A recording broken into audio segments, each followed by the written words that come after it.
প্রতিদিন সকালবেলা পাখির বাসা থেকে দেখবেন পাখিগুলো খালি পেটে বের হয়ে যায়। আপনাদের এই এলাকায় পাখির বাসা আছে? কি পাখির বাসা আছে? হ্যাঁ, সব পাখি আছে। তো সকালবেলা দেখবেন পাখির বাসা থেকে পাখিগুলো খালি পেটে বের হয়ে যায়। বিকেল বেলায় পাখিগুলোর ওদর পূর্তি করে পেট ভর্তি করে আবার পাখির নিড়ে ফিরিয়ে দেয় কে? কারণ পাখিগুলো তাওয়াক্কুল করেছে কার উপর? পাখিগুলো তাওয়াক্কুল করে যদি পাখির নিড়েই বসে থাকতো, ওদের পেটে খাবার আসতো? কথা বলেন। বিশ্বনবী এটাই বললেন, তাকদু খিমাসান ওয়া তারুহু বিতানান। তোমরা যদি পাখির মতো তাওয়াক্কুল করো, মানে আল্লাহর উপর তাওয়াক্কুল করে জমিনে বের হয়ে যাও, তোমাদেরও রিজিকের দায়িত্ব নিয়ে নিবে কে? সকালবেলা প্রতিটা পাখি না খেয়ে বের হয়ে যায়। একটা পাখির পেটের ভেতরে কোনো দানা পানি নাই, কিন্তু আল্লাহর উপর তাওয়াক্কুল করে পাখিগুলো যখন বের হয়ে যায়, বিকেল বেলা পেট ভর্তি করে ওদর ভর্তি করে আবার পাখির নিরে পাখিগুলোরে ফিরিয়ে দেয় কে? পাখিগুলো কি আমাদের মতো খাবার জমা করে রাখতে পারে? আমরা তো 7 দিনের বাজার একবারে করে ফ্রিজে রাখি। পাখিদের ফ্রিজ আছে না? আছে। আমাদের অতিরিক্ত টাকা হলে আমরা ব্যাংকে ব্যালেন্স করে রাখতে পারি, অ্যাকাউন্ট করে রাখতে পারি। পাখিরাও তো অ্যাকাউন্ট করে রাখে না? না, প্রতিদিন না খেয়ে বের হয়। কালকে ওই পাখিটা কি খাবে, কোন জায়গা থেকে তার রিজিকের ব্যবস্থা হবে, আল্লাহ ছাড়া কেউ জানে। এটার নাম তাওয়াক্কুল। এটার নাম কি? আমাদের সাধ্যের, আমাদের ক্যাপাসিটি, আমাদের ক্যাপাবিলিটির সবটুকু করে আমরা তাওয়াক্কুল করি একজনের উপর। চিল্লায় বলেন, তিনি কে? এজন্য ইসলাম আমাদেরকে শিখায়, সালাত যখন শেষ বের হয়ে যাও, কাজে নেমে পড়ো। কাজে কোনো লজ্জা নাই, পরিশ্রমে কোনো লজ্জা আছে? যিনি রিক্সা চালায় এতে তার কোনো লজ্জা আছে? দিনমজুর, কুলি, ঠেলা গাড়ি চালায়, ছোট্ট ব্যবসা করে, এতে কোনো লজ্জা আছে? লজ্জা নাই। খেয়াল রাখবেন, লজ্জা হচ্ছে অলসতায়। লজ্জা কিসে? বিষ্ণু ঈসা ইসলাম বলেছেন, মা আকালা আহাদুন তুআমান কাত্তু খায়রুম মিন আইয়াকুলা মিন আমালি ইয়াদি। নিজ হাতে উপার্জিত খাবারের চেয়ে, অর্থের চেয়ে শ্রেষ্ঠ খাবার পৃথিবীর কোন মানুষ কোনোদিন ভক্ষণ করে নাই। চিল্লায় কোন সুবহানাল্লাহ। শ্রেষ্ঠতম খাবার নিজ হাতে উপার্জিত খাবার। ঘাম জড়িয়ে যে অর্থ উপার্জন করা হয়, যে ইনকাম করা হয়, এটা হালাল। আর হালাল খেয়ে দোয়া করলে কবুল করে কে? এজন্য খেটে খাওয়া মানুষ, শ্রমজীবী মানুষ আর মেহনতি মানুষদেরকে বিশ্বনবী খুব ভালোবাসতেন। তারা বিশ্বনবীর বন্ধু আর বিশ্বনবী ছিল তাদের বন্ধু। সুবহানাল্লাহ পড়েন। এত ভালোবাসতেন বিশ্বনবী খেটে খাওয়ার মেহনতি মানুষদেরকে। সব সময় বিষ্ণু ইসলাম তাদের জন্য দোয়া করতেন। এজন্য যারা খেটে খায় তারা কপালওয়ালা, তারা মুস্তাজাবুদ দাওয়া। তারা কি? মুস্তাজাবুদ দাওয়া মানে এমন ব্যক্তি যে ব্যক্তি দোয়া করতে দেরি হয় কিন্তু দোয়া কবুল হতে দেরি হয় না। আপনারা এখানে ব্যবসা করেন কে কে? দেখি তো হাত তুলেন তো। ব্যবসা, মাশাআল্লাহ, অনেক ব্যবসায়ী আছে তো দেখি। আচ্ছা, হাত নামান। চাকরি করেন কে কে? চাকরি, চাকরিও তো অনেক করে দেখি। হাত নামান। প্রবাসী, ছুটিতে দেশে আসছেন। হুজুর আমি আছি। কই? আপনি দেখতে আসছেন? মাশাআল্লাহ। কোন দেশে থাকেন? সৌদি আরব। আলহামদুলিল্লাহ। সৌদিতে ভাল লাগে নাকি সৌদি স্বপ্নের দেশ, খাটতে খাটতে জীবন শেষ? ইনশাআল্লাহ। আচ্ছা, ইউনিভার্সিটির স্টুডেন্ট আছো কারা কারা দেখি? মাশাআল্লাহ, হাত নামাও। ক্লাস 5 থেকে ইন্টারমিডিয়েট পর্যন্ত পড়াশোনা করতেছো, অথবা দাখিল আলিম পর্যন্ত, কারা কারা দেখি? মাশাআল্লাহ, হাত নামাও, হাত নামাও। একবারও যারা হাত তোলেন না এবার তারা হাত তোলেন। আন্নেরা কি করেন? হ্যাঁ, বেকার।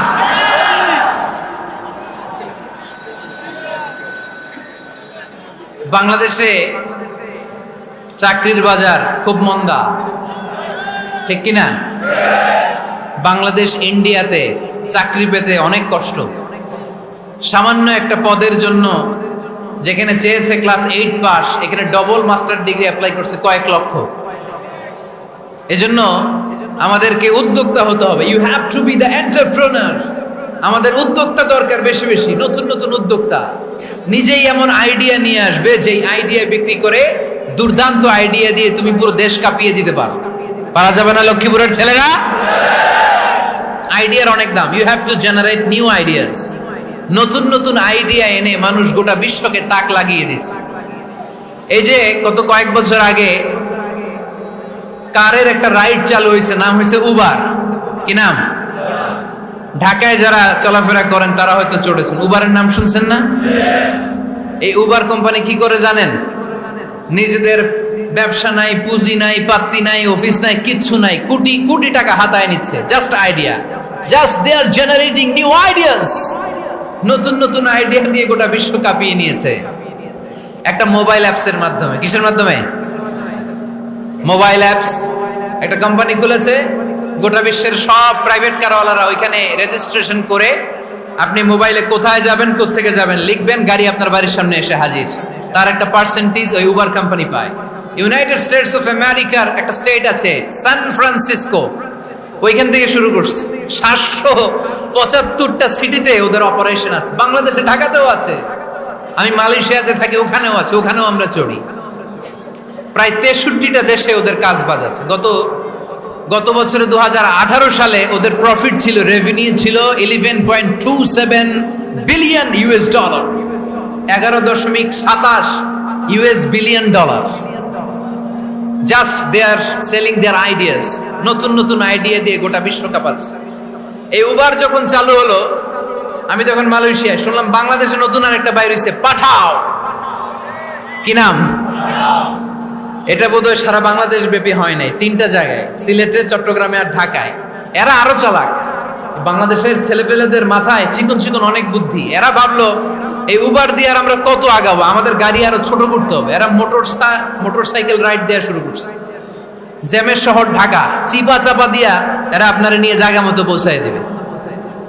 তো এই যে উবারের পরে আমাদের ছেলেরা বানাইলো পাঠাও। এরপরে কত কিছু বানাচ্ছে ছেলেপেলেরা, আমি তো এগুলো দেখে অবাক। রকমারি.com নাম শুনছো? বিক্রয়.com নাম শুনছো? ঘরে বসে বসে কোটি কোটি টাকা হাতিয়ে নিচ্ছে তারা। Just they are selling their ideas. যেহেতু আমাদের চাকরি কম, ওই চাকরির বাজারে আমরা লাইন দিতে চাই না। আমাদের মেধাকে খাটিয়ে খাটিয়ে আমরা নতুন তরুণ উদ্যোক্তা বানাতে চাই। চিল্লায় বলো ঠিক কিনা? উদ্যোক্তা যত বাড়বে ততই দেশের কল্যাণ হবে। মানুষ তাদের আইডিয়াকে কাজে লাগিয়ে গোটা বিশ্বকে তাক লাগিয়ে দিচ্ছে। আমরা আমাদের সমতল ভূমিতে চাষ করতে চাই না। মালয়েশিয়াতে একটা এলাকা আছে ক্যামেরুন হাইল্যান্ড, ওরা পাহাড়ের মধ্যে চাষাবাদ করে গোটা মালয়েশিয়ার খাদ্যদ্রব্যের অভাবকে মুক্ত করে দিয়েছে। পাহাড়ের মধ্যে ওখানে ফুলের বাগান, ক্যামেরুন হাইল্যান্ড প্রায় 6000 ফিট উঁচু, প্রচন্ড ঠান্ডা। এই ঠান্ডা পাহাড়ে হিল ট্রাক্স এরিয়াতে মালয়েশিয়ার এই ক্যামেরুন হাইল্যান্ডে ওখানে আছে ফুলের বাগান, আছে ফলের বাগান, আছে চায়ের বাগান, ওখানে মধুর চাষ হয়, ওখানে শাকসবজি চাষ হয়, ওখানে অনেক কিছু চাষাবাদ হয়। ওই ফলমূল শাকসবজি দিয়ে গোটা মালয়েশিয়ার 14টা স্টেটে যত শাক সবজি ফলমূল লাগবে ওরা আঞ্জাম দেয়। আর আমরা আমাদের সমতল ভূমিতে চাষ করতে চাই না। আমরা চাষাবাদকে খুব লজ্জা মনে করি। এটা ভুল আইডিয়া। আমাদের যে এলাকা যেই জিনিসের জন্য বিখ্যাত ওইটাকে আমাদের ব্র্যান্ডিং করতে হবে। লক্ষ্মীপুর কিসের জন্য বিখ্যাত? নারিকেল সুপারি। নারিকেল সুপারি যে পৃথিবীর কত মানুষ, ইন্দোনেশিয়ান লোকেরা মুড়ির মতো খায় নারিকেল আর সুপারি। তো এইটারে আমাদের ব্র্যান্ডিং করতে হবে। যেই দেশে যেটা আছে, যে এলাকা যেই পণ্যের জন্য বিখ্যাত ওইটা আমাদের ব্র্যান্ডিং করতে হবে। আমাদের আদমজির জুট মিল বন্ধ না? ভাওয়ানি জুট মিল বন্ধ। আমাদের পাট শিল্পকে ধ্বংস করে দিয়ে ইন্ডিয়া এখন ওই কটনের পাঞ্জাবি বানায়, জুট কটনের পাঞ্জাবি। আছে না নাই? পুরা বাংলাদেশের মার্কেট এই জুট কটনের পাঞ্জাবি দিয়ে সয়লাভ। আমাদের বাংলাদেশের পাট দিয়ে যদি আমরা মিহি পাঞ্জাবি বানাতে পারতাম, গোটা বিশ্ব বাজারকে আমরা দখল করে নিতে পারতাম। ঠিক কিনা? এজন্য আমাদেরকে নতুন নতুন আইডিয়া জেনারেট করতে হবে। চাকরির পিছনে বসে থাকলে চলবে না। আর আজান যদি হয়ে যায় ছুটে যাব মসজিদে, আর নামাজ শেষ হলে আমরা আমাদের কাজের দিকে চলে যাব। চিল্লায় বলেন ঠিক কিনা? যেটাই করব আমরা ভালোভাবে করব। আল্লাহ বলেছেন লিয়াবলুয়াকুম আইয়ুকুম আহসানু আমালা। লক্ষ্মীপুরের ভাইয়েরা আওয়াজ করে উত্তর দেন। আওয়াজ করে উত্তর দিতে হবে। জান্নাতে যেতে হলে 100তে কত নাম্বার পেতে হবে? হ্যাঁ, হয় নাই? 51। কি নাম তোমার? হ্যাঁ, ফরহাদ। জান্নাতে যেতে হলে 100তে আমার দরকার 51। 100তে কত লাগবে?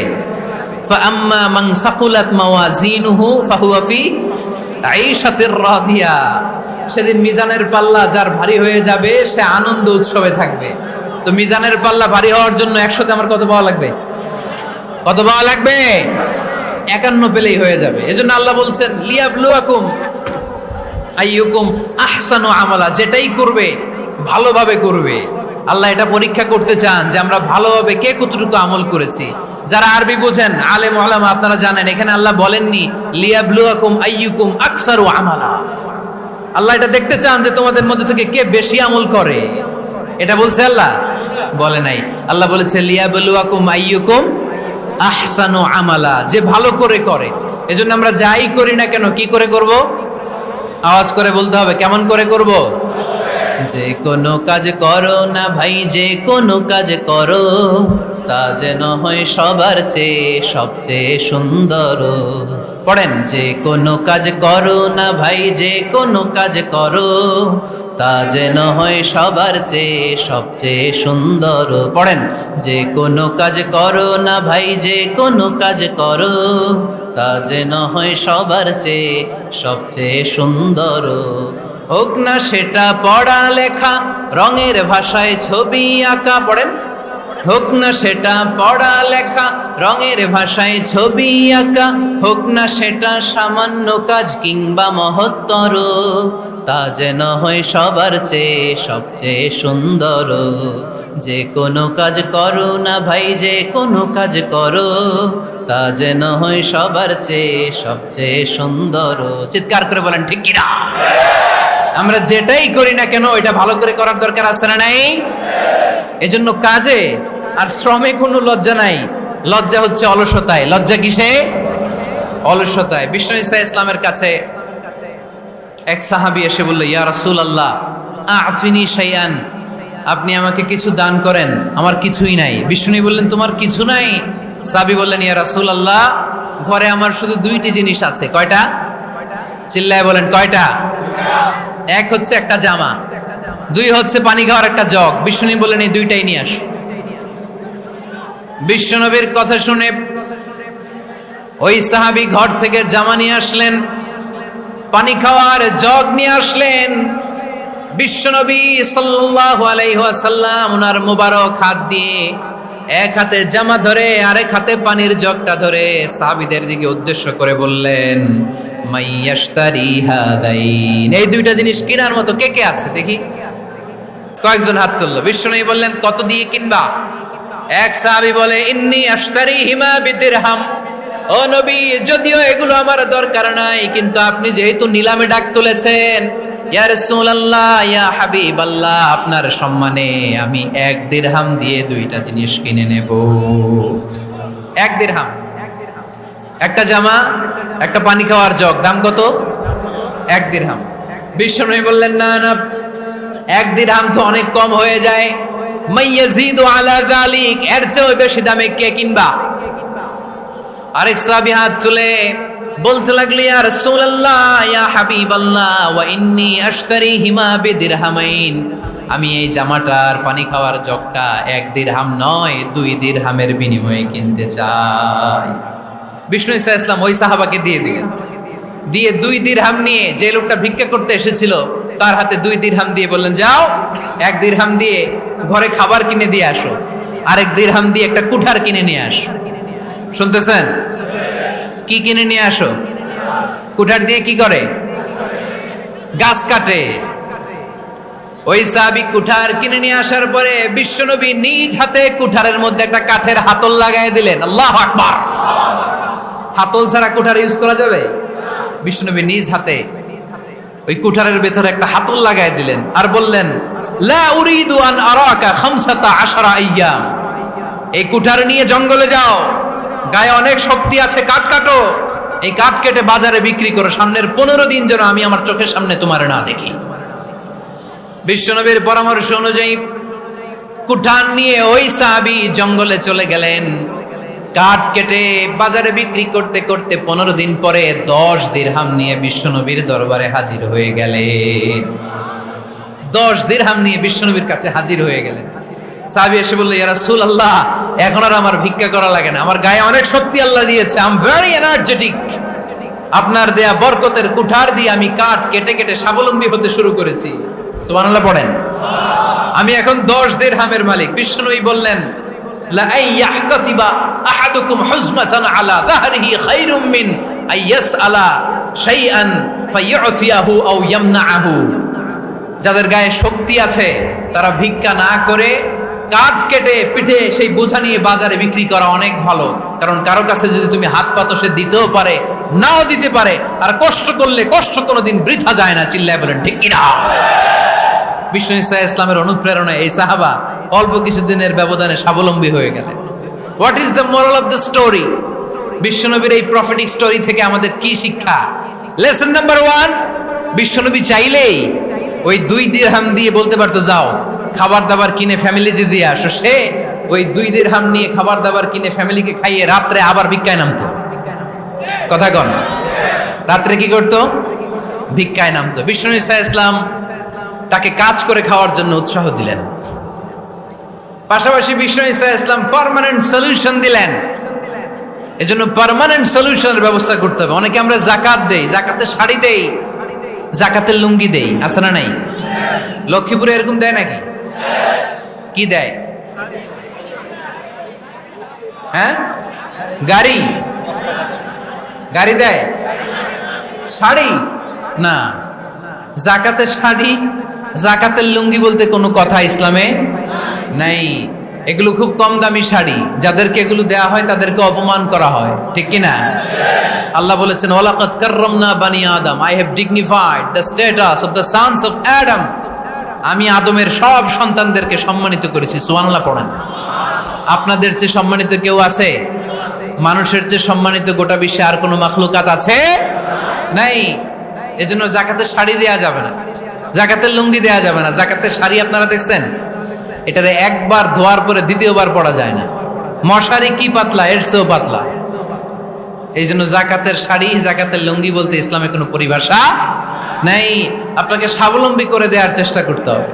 যারা লক্ষ্মীপুর জেলায় বিজনেস ম্যাগনেট আছেন, তারা একসাথে হয়ে একটা স্ট্রং জাকাত ম্যানেজমেন্ট প্ল্যাটফর্ম করতে পারেন, যেখান থেকে আপনারা বিভিন্ন থানায়, বিভিন্ন গ্রামে বাছাই করে করে কিছু ভাইদেরকে জাকাত দিতে পারেন স্বাবলম্বী করার উদ্দেশ্যে।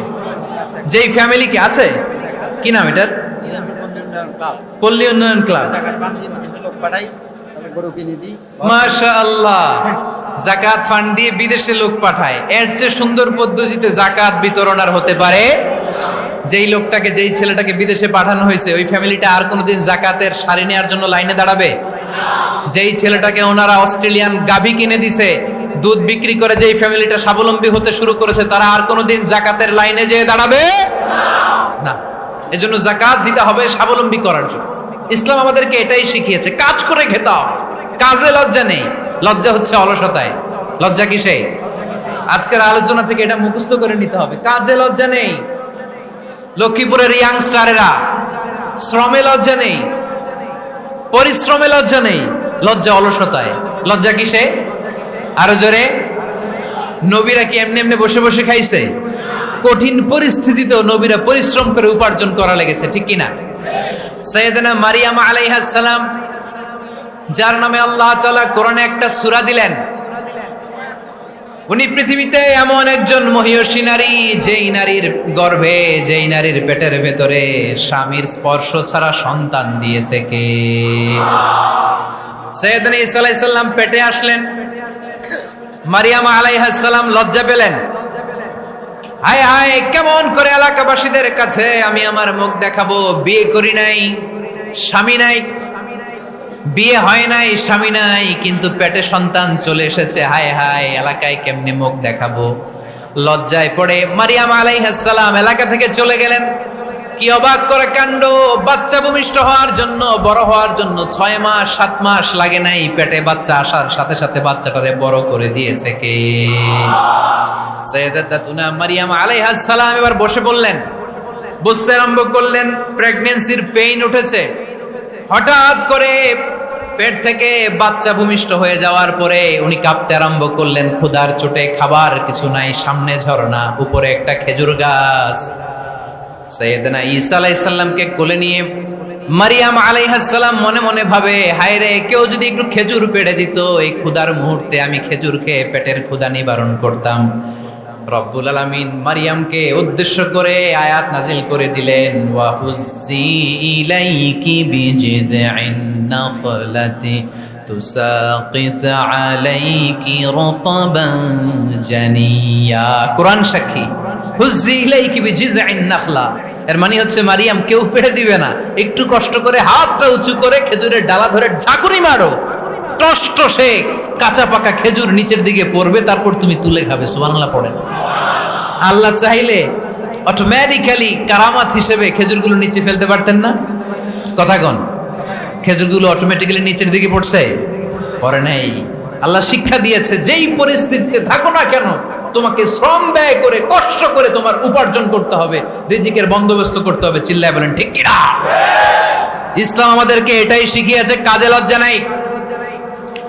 আবার বিশ্বনবী বললেন, ইন খামাতিস সাআ ওয়া ফি ইয়াদি আহাদিকুম ফাসিলাতুন, তোমাদের কারো হাতে যদি একটা চারা বীজ থাকে, সে যদি দেখে কিয়ামত হতে শুরু করেছে, ফাইন ইসতাতা আন ইয়াগরিসাহা ক্বাবলা আন তাকুমাস সাআ ফালইয়াগরিসহা, কারো হাতে একটা চারা বীজ নিয়ত করেছে, চারা বীজটা রোপণ করবে, ইন দ্য মিন টাইম দেখলো কিয়ামত হতে শুরু করেছে, বিশ্বনবী বললেন, যদি তোমার সুযোগ থাকে কিয়ামত হওয়ার আগে চারা বীজটা রোপণ করে দাও।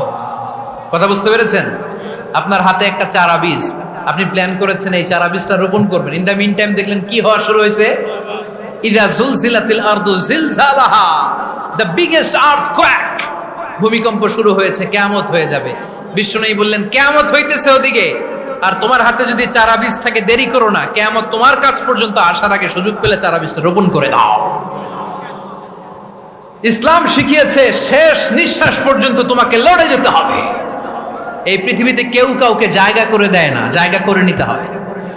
এই পৃথিবীটা, the life is not a bed of roses, এটা ফুল বিছানো কোনো ফুল সজ্জা নয়, এটা কণ্টকাকীর্ণ। কেউ আপনার স্পেস করে দিবে না, কেউ আপনাকে সুযোগ করে দিবে না, কেউ আপনার জায়গা করে দিবে না, বরং আপনি জায়গা করে নিলে টাইনা নিচে নামাবে। কথা বলেন? এজন্য কখনো অলসতাকে স্থান দেয়া যাবে। রাসূল বাত্তালি দুক্কানু শয়তান, অলস মস্তিষ্ক শয়তানের আড্ডা। অলস যদি কেউ থাকে, এটারে টেনে বেঁধে কাজে নামাবেন, পারা যাবে? আলহামদুলিল্লাহ, লক্ষ্মীপুরে এরকম অলস ছেলে পেলে নাই।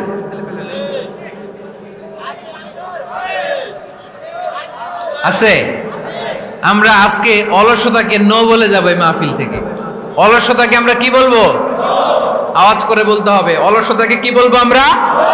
আবু বকর অনেক বড় ব্যবসায়ী ছিলেন, ওনার নিজ টাকা দিয়ে হাবাসা থেকে আসা সাইয়েদনা বেলালকে তিনি 20,000 স্বর্ণ মুদ্রা দিয়ে উমাইয়া ইবনে খালাফের কবল থেকে তিনি মুক্ত করেছেন।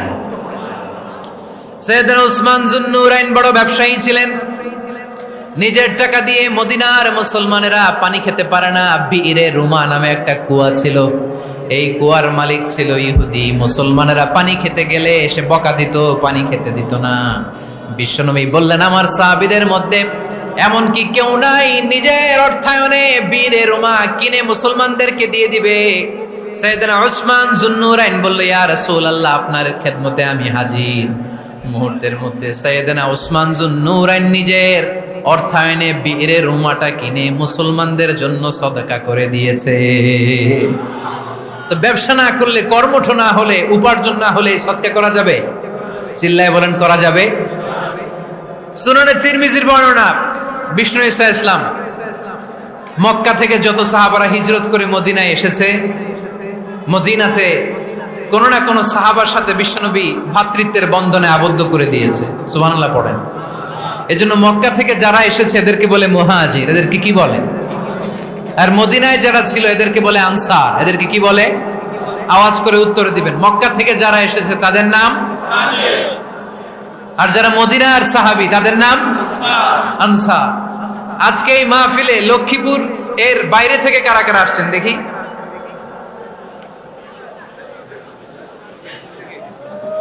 মাশাআল্লাহ মাশাআল্লাহ, অনেক আসছে। আল্লাহ ভাইদেরকে তুমি কবুল করো, হাত নামান। এই যে লক্ষ্মীপুরের বাইরে থেকে যে ভাইরা আসছে তারা লক্ষ্মীপুরের মেহমান, ঠিক কিনা?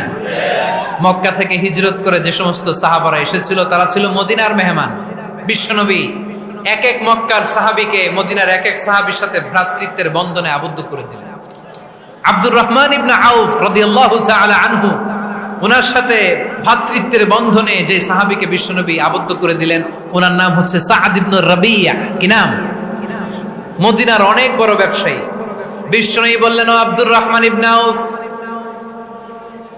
সম্পদ ছেড়ে দিয়ে, পরিবার ছেড়ে দিয়ে, স্থাবর অস্থাবর সব ছেড়ে দিয়ে আল্লাহ রাসূলের ভালোবাসায় মক্কা থেকে মদিনায় এসেছো। মদিনায় তোমার চিন্তা নাই, সাদ ইবনুর রবিকে আমি তোমার ভাই বানিয়ে দিলাম। সাদ ইবনে রবি তোমার আপন ভাইয়ের মতো। সাদ ইবনে রবি বলল, আব্দুর রহমান, জীবনে তোমারে কোনোদিন দেখি নাই, তোমারে আমি চিনি না, তোমার নাম শুনি নাই, কিন্তু বিশ্বনবী তো তোমার দায়িত্ব আমাকে দিয়েছে। আমার যে বড় ধনী এই মদিনার মধ্যে দ্বিতীয় কেউ নাই। আজ থেকে তুমি আমার ভাই, আজ থেকে তুমি আমার কি? আল্লাহ আমাকে যত সম্পত্তি দান করেছে তার অর্ধেক সম্পত্তি আমি তোমার নামে দিয়ে দিলাম। ও আব্দুর রহমান ইবনে আউফ, শুধু তাই নয়, রব্বুল আলামিন আমাকে দুইজন স্ত্রী দিয়েছে। কয়জন? তুমি দেখো আমার কোন স্ত্রীকে তোমার বেশি ভালো লাগে, যার নাম তুমি বলবে সাথে সাথে আমি তারে তালাক দিয়ে দিব। তার ইদ্যত পালন শেষে তুমি তাকে বিয়ে করে তোমার সাথে নিয়ে যাবা। সুবহানাল্লাহ পড়ে। কারণ বিশ্বনবী তোমার দায়িত্ব আমার কাছে দিয়েছে, তুমি আমার ভাই। আমি মদিনার সবচেয়ে বড় ধনী, আমার অর্ধেক সম্পদ আমি তোমারে দিয়ে দিব। আমার দুই স্ত্রীর এক স্ত্রীকে তোমারে দিয়ে দিব। সাইয়েদনা আব্দুর রহমান ইবনে আউফ এই কথা শুনে অবাক হলেন। অবাক হয়ে উনিও এক অবাক কথা বললেন।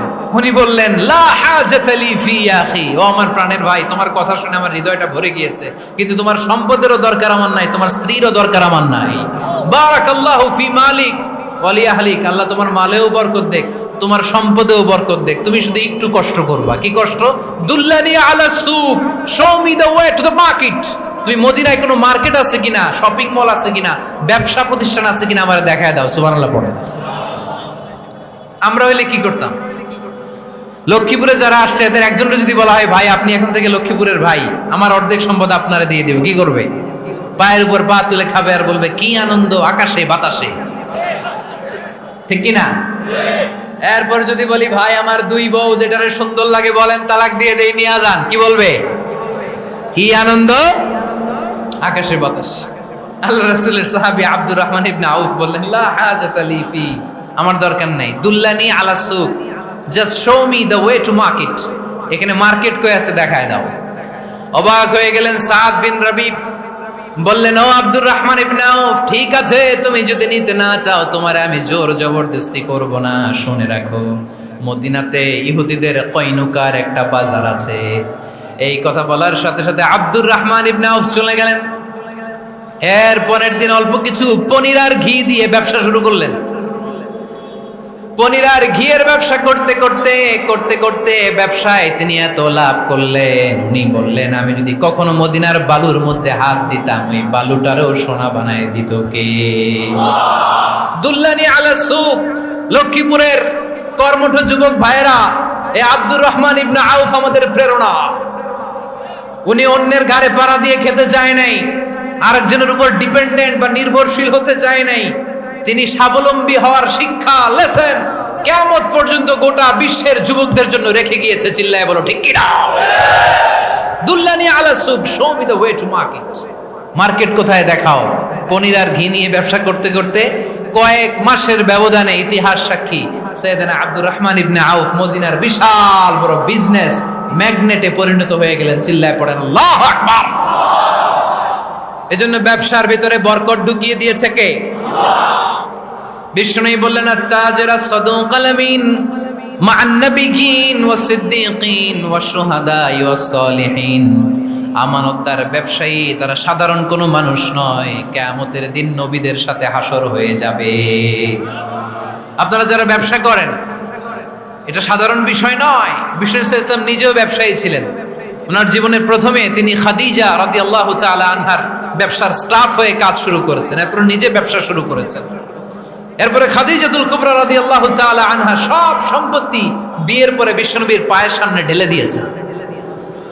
বললেন, ইয়া রাসূলুল্লাহ, এই সম্পদ আমি আপনাকে দিয়ে দিলাম, আপনি ইচ্ছামতো দিনের প্রয়োজনে খরচ করেন। সুবহানাল্লাহ পড়েন।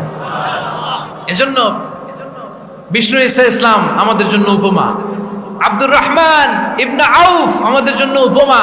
যারা ব্যবসা করেন তারা বিষ্ণু ঈসা ইসলামের সুন্নাহ পালন করছেন। আত-তাজির আস-সাদুক আল-আমিন, বিষ্ণুই বললেন সত্যবাদী আমানতদার ব্যবসায়ী, যে ব্যবসা করতে যে মিথ্যা কথা বলে না। অনেক ব্যবসায়ীরা আছে পণ্য চালানোর জন্য মিথ্যা কথা বলে আর কসম কাটে, আছে না নাই? আহা, এমনটা করা যাবে? সকালবেলা স্ত্রীরে বলে, এই গরুগুলা বিক্রি করবো, তুই একটা দাম কত কমো? স্ত্রীরে শিখাই দিচ্ছে, এই গরুর দাম তুই 40,000। তো বউ বলে, ঠিক আছে, দাম কইলাম 40,000। তো এরপরে বাজারে যখন গরু বিক্রি করতে যায়, একজন যখন বলে যে ভাই এটা 30,000 টাকা দিয়ে কিনবো, কয় ভাই আল্লাহর কসম সকালে একজন 40,000 দাম কইছে, আমি দেই নাই। আছে না নাই? কৌশল করে, বউরে শিখাইছে সকালে, কই তুই দাম কর 40,000। তো বাজারে যে সকালে একজন দাম করছে, দাম করে কইছে 40,000 দেই নাই, আপনারা 30,000 কেমনে দেই? এরকম ডাকাইতে আছে না নাই? আলহামদুলিল্লাহ, লক্ষ্মীপুরে এরকম লোকজন নাই? আরে নাই, আমি কই নাই, এরা কই আছে। লক্ষ্মীপুরের মানুষ খুব ধার্মিক, আমি জানি। লক্ষ্মীপুর, নোয়াখালী, ফেনী, এই বেল্টের লোকজন খুব আল্লাহওয়ালা। এদের মধ্যে আল্লাহওয়ালার সংখ্যা বেশি,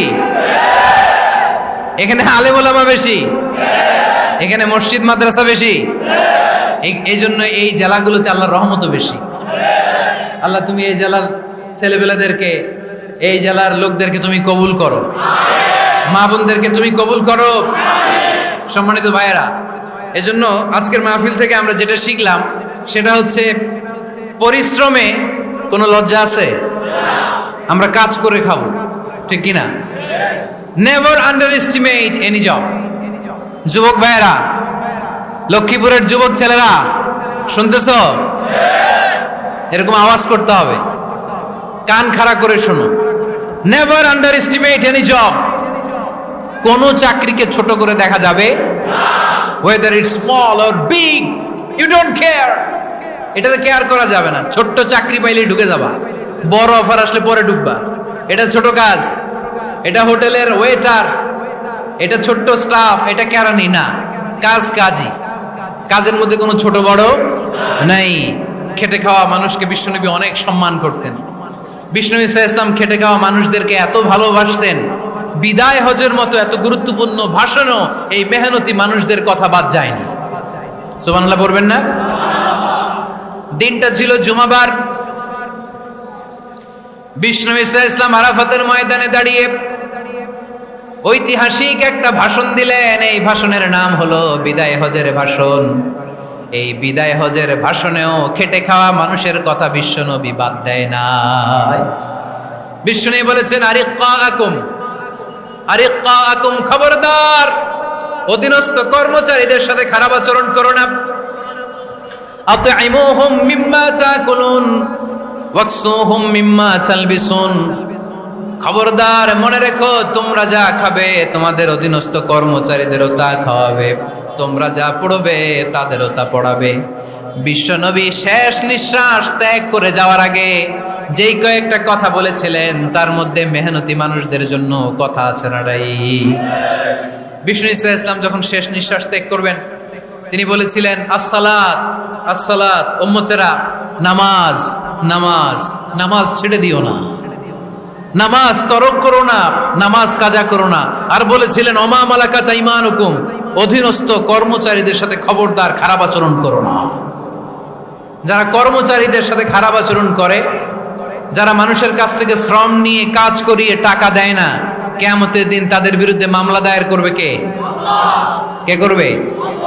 হাদিসে কুদসি সাক্ষী বিষ্ণু ঈসা ইসলাম বলেন, আল্লাহ তাআলা ফরমান, আনা খাসমুহুম সালাসাতুন আনা খাসমুহুম ইয়াউমাল কিয়ামা। তিন শ্রেণীর ব্যক্তির বিরুদ্ধে আল্লাহ বলেন, আমি নিজেই কিয়ামতের দিন মামলা দায়ের করব। I will be against them in the day of judgment. Three categories of people, I will be against them in the day of judgment. তিন শ্রেণীর লোক কিয়ামতের দিন তারা ছাড় পাবে না।